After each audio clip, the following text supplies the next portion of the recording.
Hello and welcome back to the Beyond the Seams podcast. I'm Elizabeth Agnew, founder of Eternal Goddess, and I do hope that you are well. So, it's coming up to Christmas. It is officially the end of November. In fact, we're recording this on Cyber Monday. We have just about come out of Black Friday and Thanksgiving, which isn't really a thing. Well, never used to be a thing in the United Kingdom. Of course, we don't do Thanksgiving for obvious reasons. But Black Friday, Cyber Monday, has in fact found its way across the pond into the United Kingdom and the rest of Europe, and it's pretty much as big as it is in America here. So like I said, it's Cyber Monday, we're leaving Black Friday, and then we're moving in to Christmas. Everything that surrounds that festive, jolly holiday time, especially shopping and spending money and overconsumption. So that is why today I'm going to be talking to my friend Hannah Teitink, who you might follow on Instagram. She makes amazing content, mostly about sustainable, slow fashion. And we're going to be talking about the overconsumption that we see through Christmas and Thanksgiving, Black Friday. Now, before we get into it, and I promise this is a very long intro, but I promise we are getting into it. As you're listening to this episode, I want you to be thinking in your head about how you're consuming this season. What did you buy in Black Friday if you bought anything? What are you planning on buying in the run up to Christmas and in the New Year's sales? But just, keep that on the back burner because I will also be doing the same. So without further ado, I hope you enjoy the following conversation. And for those watching on YouTube, because yes, audio listeners only, there is a video version of this on YouTube. I apologise for my visual quality. The sun sets at 4 o'clock in the afternoon now in the UK, and, I don't have a professional lighting system, so I apologise for the graininess. If you would like to keep up to date with more from Eternal Goddess and this podcast, of course, make sure you're following us on social media. So, hello Hannah, thank you very much for joining me. Can we start by you basically plugging yourself, who you are, what you do, where people can find you online? Hello Molly. Thank you for having me on this podcast. Oh, you're very welcome. My name's Hannah and I'm from Germany, but I'm Dutch, living now currently in Paris. And I also have a social media following on Instagram where I share my whereabouts about Paris, but also about sustainable fashion. So you can find me at Hannah Teitink, and that's all. And that's how I found you originally on social media, on Instagram. Even though I love Parisian style fashion and stuff, and I love your visual content. Who doesn't? And I love the visual content that you make, but from memory, the reason that I clicked follow was because how you talk about sustainable fashion. What I really loved about your content specifically was that you're properly stylish with it. And I mean this in the nicest possible way, but sometimes you see people talk about sustainability and it feels quite doomsday-y, quite gloomy, quite, the world is coming to an end. And I think there's a time and a place for it. But your content is like, I love bright colours, I can rent this fashion, I can thrift it and properly have fun with the clothes I wear. Yes. So I absolutely love you for doing that. And Thank you your very content much. Is great. So, Christmas, it's currently Cyber Monday. Oh, yes. Which, I mean, it's a thing in the UK. I'm assuming it's a thing over on the mainland. I don't know. We only get 20% off. And to me, 20% is just not that great of a deal. It's not that good of a deal. So, I can get 20% all year round. So why would I impulsively buy it right now? I mean, I've been checking the websites. So I've been checking H&M, Arcade, Zalando. Mm-hmm. And I think even Farfetch was looking at stuff. And so I was okay, maybe there's some really great deal somewhere that I have to get. But, I had to beg my dad to give me some more money. So I don't think I should be buying anything. This is a great place to start because everything until I suppose the beginning of January now, everything everywhere is going to be sales this, Black Friday sale, get ready for Christmas, January sales, blah blah blah blah, sales, buy. People can't afford that currently, and exactly. There's this guy in the UK, you will not know who he is. Mm-hmm. He's called Martin Lewis, and he's sort of become a national treasure. he used to be considered really boring because he was the man on the telly who'd show up on the TV shows to talk about tax and, you know, how to pay your energy bills and stuff. But with everything going, like, to shit in this country currently, economically, he's become this national hero who is, like, trying to make everyone save money. And he posted, in preparation for Black Friday, on Friday, obviously, saying, if you were already going to buy it and it's 50% off, you've saved money. If you weren't going to buy it, you've lost money. Exactly. So, true words.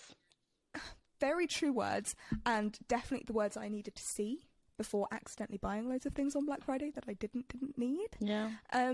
So I was going to ask, obviously, like, you don't have to share if you don't want to, but did you buy anything over Black Friday? No. Did you not? I didn't. I wanted to, because I got proud. very, very much triggered into buying something because at the end of the month, it's my birthday. So it's like, should I get myself something nice for my birthday? Just a little bit, you know, in advance, like a little treat for my hard work. Or actually after that month, I'm also graduating. So it's like, oh, maybe I can buy something for my graduation. You deserve to treat yourself. Yes, like I'm going to treat myself. Like I have some money. Like I have a little pot of money for my graduation, my birthday. And I was like, okay, I'm going to spend that. And I was looking and looking. I was like, what do I want? It's like going to my Pinterest board. And I have like this vintage, it's like a black bag Burberry. And I think it's the most iconic black bag that you can have. And it's like super classic. And it probably will be stylish in like another year. But I can't find it. Nowhere. Not on Versailles Collective, not on Farfetch. I think it's like from the 90s. That might be your sign not to buy it. If you So can't like, find it. Yeah, that's also true. But I was like, okay, am I going to buy another bag? Or I'm just going to try to find this one particular one that I've been eyeing. And it's on my Pinterest board for years. So your girl didn't spend. But I almost got triggered by one influencer. She posted like some hairy coats, like a coat with hair. The fluffy ones. Yeah, sort of. And I saw it on Naked. It's like, it was 100, then it was only 40. And I put it into my basket, waiting. And then on Sunday, it was 10 euros more. And I was like, do I still want it? So I went to Madrid, went to like a vintage shop, found some dupe, tried it on. My brother told me that I looked like, how's she called? From the 1,000 Dalmatians. Yeah. I don't remember her Cruella name. de Vil. Yeah, exactly. So he told me I look like her. So I was like, you know what? Maybe I shouldn't be buying it. Maybe not. So yeah, that's my story on Black Friday. I didn't buy anything. No, you should be proud of yourself. I'm not unproud of myself, but I have bought things. Oh, what did you buy? Well, this is a great reason to do this podcast, because now I'm going to convince myself that they were good purchases by putting this out into the world. Okay. I won't say exactly what I bought, because my mother does listen to this podcast, and I did buy her Christmas presents. Okay. In advance, because I like to have them all out of the way by mid-December, so I don't have to think about buying presents for people. So I sorted that, and then I bought myself a new jumper, because it's from a brand that I really like. Which brand is it? Regatta. You could probably ship to mainland Europe, but it's a British like outdoor wear brand, like fleeces and puffer jackets and stuff. And I really like their like comfy, cozy, warm clothes. So I bought myself a jumper from there, but I will give them, it is sustainable cotton. So I didn't feel completely awful about buying them. And then I bought a pair of vintage Pierre Cardin slingback shoes. Because why not? And they were like 12 quid in a sale off Oxfam. So I was like, why not? But I feel like I could have done a lot worse. I was tempted by quite a few things. But, and this is what I was going to say after what you were tempted by is, were you actually tempted by the coat, or were you tempted by the fact that it was on sale? No, it was tempted by an influencer, because I'm going to Austria at the end of the year. And I was like, ooh, I need outfit for content. And so what we do in our family is that we ask other family or other grandpas and grandmas to give us their skiing clothes. So I have the most oversized, the most ugly shit to wear when I'm on the piste. For snowboarding, that's fine because I make really weird positions when I'm on the board and fell down. So, I shouldn't be wearing anything expensive anyway. So it's like, if I'm at the house, like in the snow, I need something cute. And I don't have that. Okay, this influencer is wearing that in the snow. I need that too. So I got more influence of that. And not necessarily because it was in sale. Yeah, I'm definitely the kind of person that sees a good deal and I'm like, I think I've learned my lesson in that. Yeah. Oh, I've definitely made some mistakes in the past of buying things because they were affordable. You were influenced by an influencer, which sounds stupid because that's like what they're meant to do. Yeah. I keep finding myself getting slightly influenced by Christmas even, wish lists on TikTok. Yes, I see them too. I even made one myself. And I'm like, I keep seeing them and I'm like, I don't need that. So I wanted to talk to you a little bit about that and about influencers influencing in this period of time of year, because even though we're both technically influencers and content creators, we're very, I would say we're very different to what one would consider an influencer that tries to make people buy things. I think that a lot of influencers are trying to sell you things because that's what the brand wants. Like a lot of times a brand comes to me and they're like, oh, we want you to sell this amount of things. And then I already tell them, like, this is not the right page for that. Like, I am not here to make them buy things. I'm here to inspire. So sometimes I'm like, the brands don't really think about who they're hiring as an influencer. So most of the time I'm like, dear brands, think about who you're going to hire and what your goal is with hiring an influencer. Because if it's brand awareness, you can definitely hire me.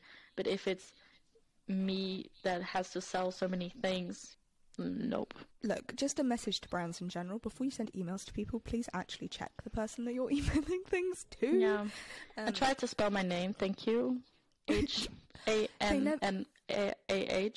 It's like Hannah Montana, so it cannot be that hard. And still people forget the H. I do hope you don't mind me interrupting this conversation just briefly. I'd love to let you know that Eternal Goddess is now available on Substack. If you sign up for free to our Substack newsletter, you will be sent a weekly email, generally on a Friday, straight to your email inbox. In said email will be updates on everything that we've got up to in that week. Any articles we posted, any things on social media, as well as news, updates, happenings in the fashion industry. Also available on the Substack letter, generally on Mondays, is an editor's letter from yours truly. If you follow me on TikTok, you know that I love to share my unfiltered opinions about happenings in the fashion world. And so I'm taking the sort of topics that I would discuss on there, I'm writing about them in detail, and sending them, again, straight to your inbox. Thank you for letting me interrupt the conversation there. Do carry on. Yeah. Influencers trying to sell things. And, we're both, I suppose, have an understanding and a hang on, like, the fashion industry and our own shopping habits to see those videos and go, I'm slightly interested, but no. But the problem is a lot of people, especially younger children, younger girls online, 12 to 16 that are on TikTok, that are obsessed with these creators that they look up to, are looking at these constant Christmas wish lists and buying things that they don't need, which is just going to lead to unnecessary waste. Overconsumption. Yeah, because you don't need it. Like, and even those influencers that have only like this beige, black, white style, even they are doing overconsumption, even though it doesn't look like it.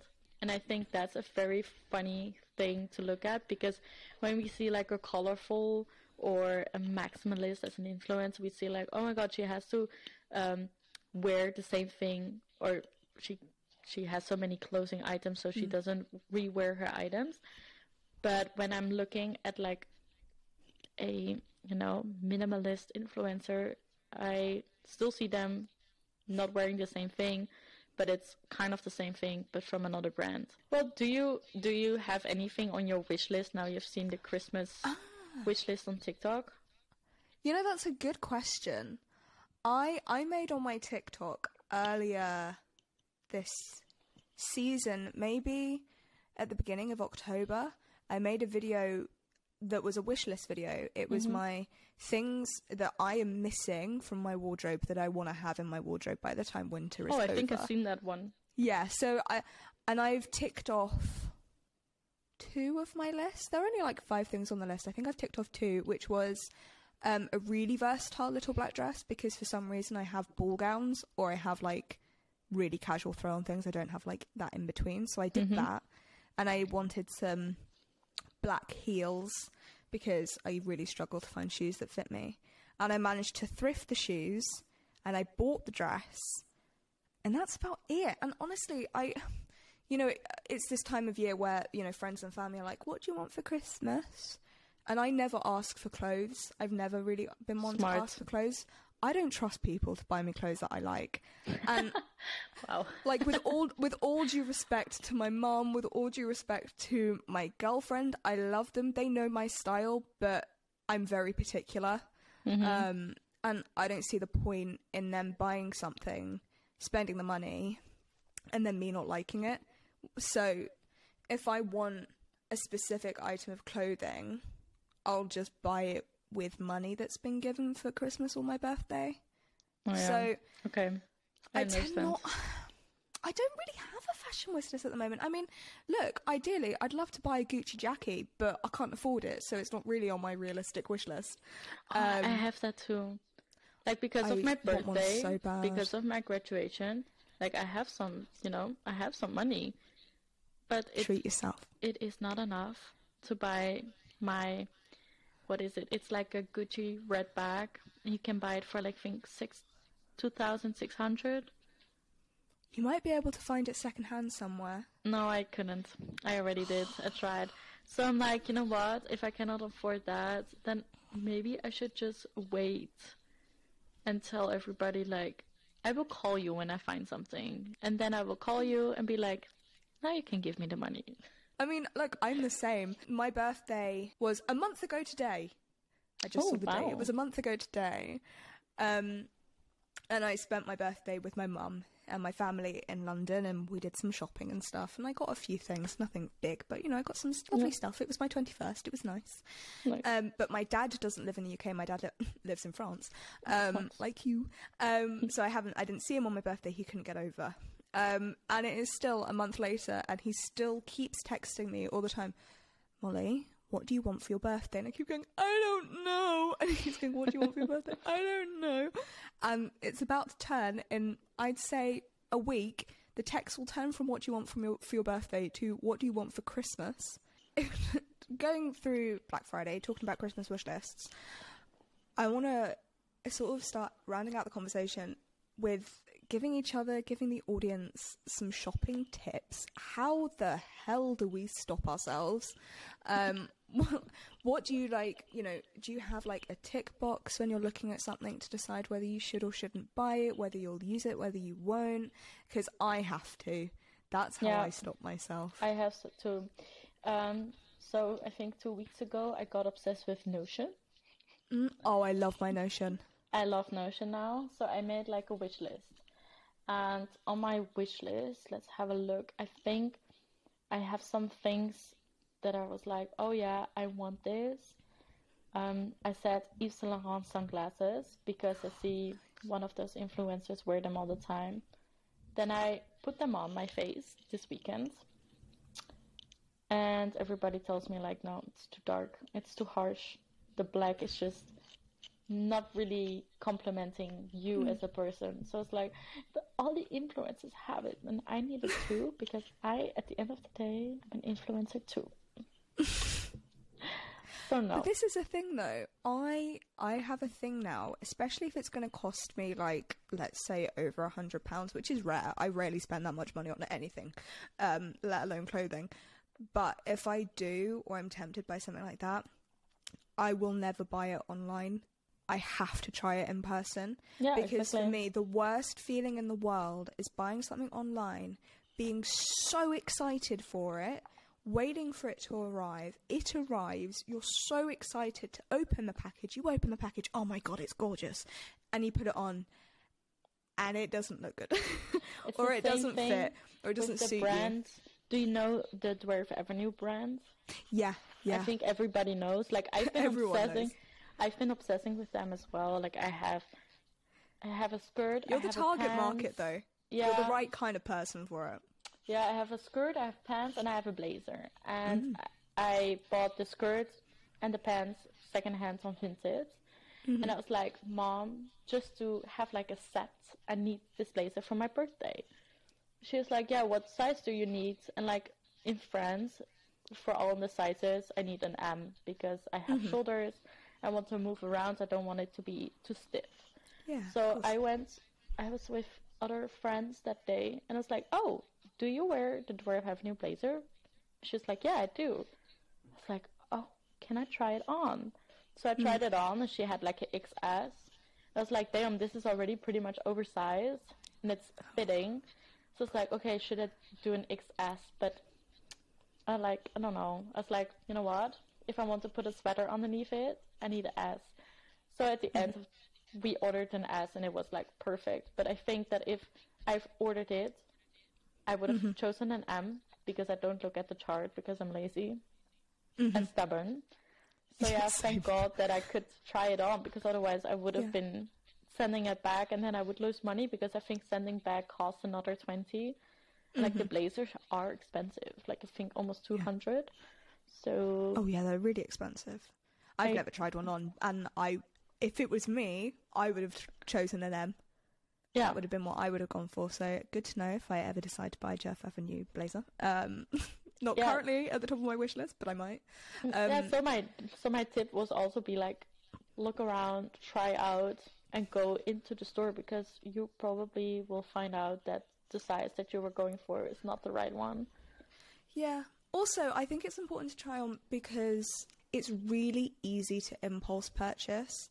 Like if you've had a really shitty day, or you're tired, or it's bad weather, or there's a sale on, you'll just impulse buy something that you don't necessarily really love or really want. Whereas I know that I genuinely want something when I've looked at it, gone, okay, I'll come back to this tomorrow. Okay, the next day, I still like this. Okay, I'll try this on at some point.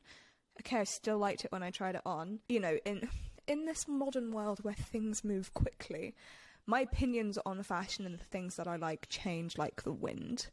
You know, one day I could really love something and the next day hate it. Yeah, exactly. I'm so happy I didn't buy into the Y2K trend. Oh, yeah. Because I'm looking at those now and I'm like, it's fucking awful. Like, why did everybody be so obsessed with it? Like, thank God I didn't spend my money on this. Well, this is the thing, you know, obviously there are genuinely people that love the Y2K aesthetic and will always keep that aesthetic, or will keep it for a reasonable amount of time, and great for them. This isn't about them. But the people that have bought into it just as a trend because it's a trend and they're following trends, the amount of Y2K clothing on Depop and Vinted and, you know, resale sites that are other people getting rid of their Y2K clothing that they thrifted originally that they're now getting rid of because now they've got to follow some other trend. Yeah. And actually, when you look at a lot of the Black Friday fashion sales and stuff, there was a lot of Y2K and stuff that people are just going to buy into. But I would say by next year there won't be.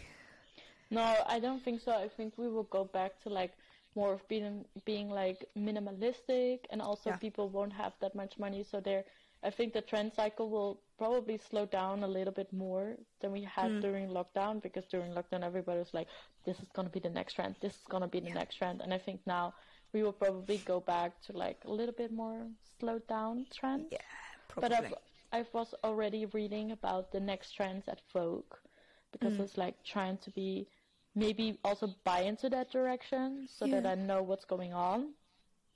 But to be honest, like all the trends that Vogue told me, I was like, didn't we already see this? Yeah. Like, this is not really something new at all. So I was like, this is kind of boring me. Did you see that Pretty Little Thing still went forward with doing their Black Friday sale where they sell clothes for 22p? Nope, I didn't see that, but when I was in Madrid last weekend, I still saw a lot of ads of Shein, Black Friday at Shein, and in Madrid, Primark was over and over full, like even outside, it was just so full, and we were like, oh, what is this? And we were like, oh, it's Primark.